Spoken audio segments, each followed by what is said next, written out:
All are symbols of the scale of China's ambition and are designed to impress the rest of the world as well as their own citizens. But are they really going the right way to win the hearts and minds of a global, travel-hungry public? And do they even want to? Are they perhaps more interested in tapping into the growing spending power of their own tourists rather than the likes of you and me?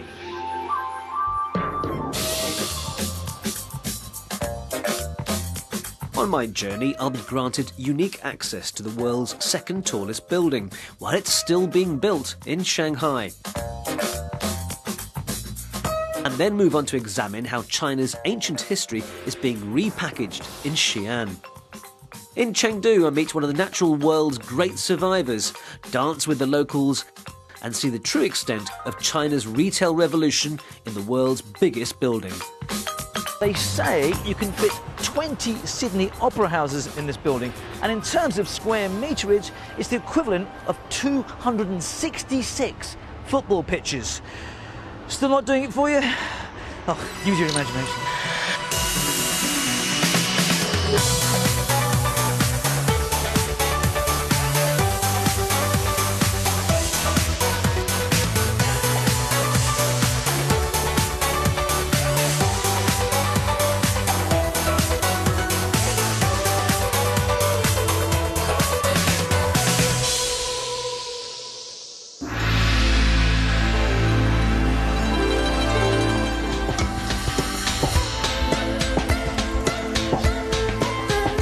There's one city that symbolises China's breakneck speed of growth over the last 20 years.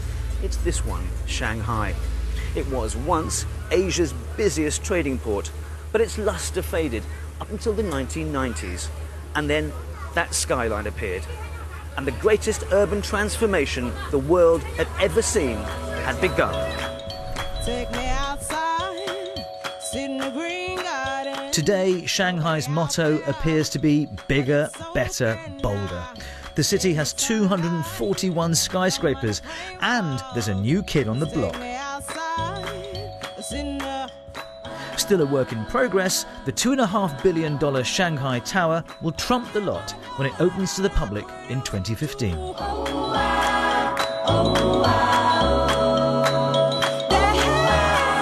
I'm standing now on the 101st floor of what will become the second tallest building in the world.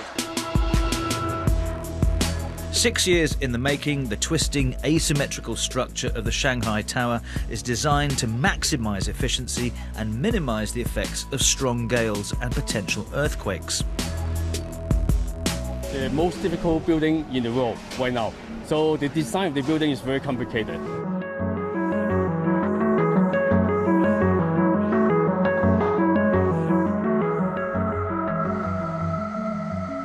When this building is finished, when you saw that building finished, which you also worked on, right. How did you feel when you went to bed that night? How did you feel? Yeah, so I thought I had a bad time build that building, and then I come here and I know there was nothing. But some observers wonder if this obsession with supersizing everything in Shanghai, and the rest of China for that matter, is to do with face, the need to show prestige. We built this building with the Chinese engineers, and then we have all Chinese workers to build this building. And this is the most complicated building, so we feel so much glory. This triumvirate of skyscrapers best defines the heights of the city's ambition. Like successive generations of a family, each has towered above its predecessor. And it certainly seems, for tourists, this is Shanghai's calling card. I think for a lot of the history here in China, we've gone to other places like Beijing and Xi'an, which, have much more to show. But, this city has an amazing skyline. More interesting is the skyline. When men are trying to be God, they're trying to touch the sky. But new construction in a crowded city almost inevitably means demolition and upheaval too. And relatively short though it may be, that threatens Shanghai's historical legacy. This entire neighborhood has been demolished. Before the demolition, my family was living here, and my grandma was living for her entire life. Howlin Shu was born and brought up here.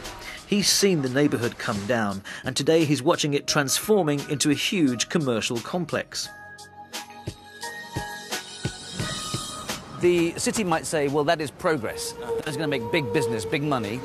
Is it good? Money-wise, some people was making lots of money, but meanwhile, the community has been dismantled. It's easy to building a building, but it's very hard to build the community.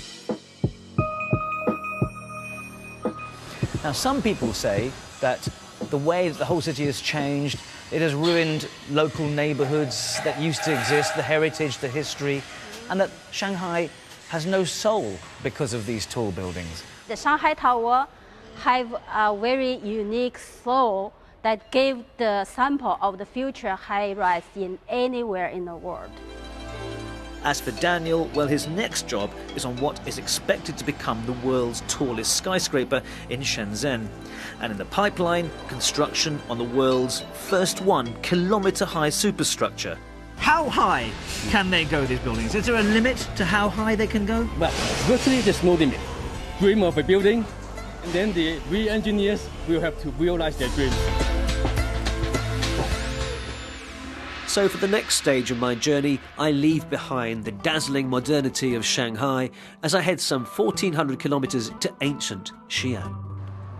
If Shanghai sells itself as being faster, taller and flashier, then here in Xi'an it's all about being older, deeper and grander, because the future of tourism in Xi'an is all about the past. With a history of more than 3,000 years, Xi'an is one of the oldest cities in China and was its capital over 13 dynasties. And even Xi'an's present invokes centuries-old traditions and crafts. But the region's star attraction is a world-famous archaeological discovery that draws around 4 million visitors a year.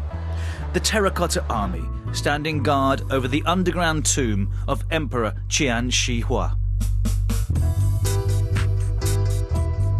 This is one of the most extraordinary finds the world has ever seen. Made all the more remarkable that it was discovered by chance by a farmer in 1974. And what's really special is that no 2 soldiers' faces are identical.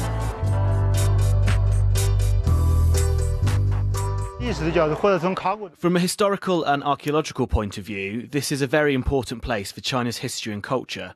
This is a symbol of a strong nation, artifacts from the Qin Empire. China used to be many kingdoms, and Qin united the nation.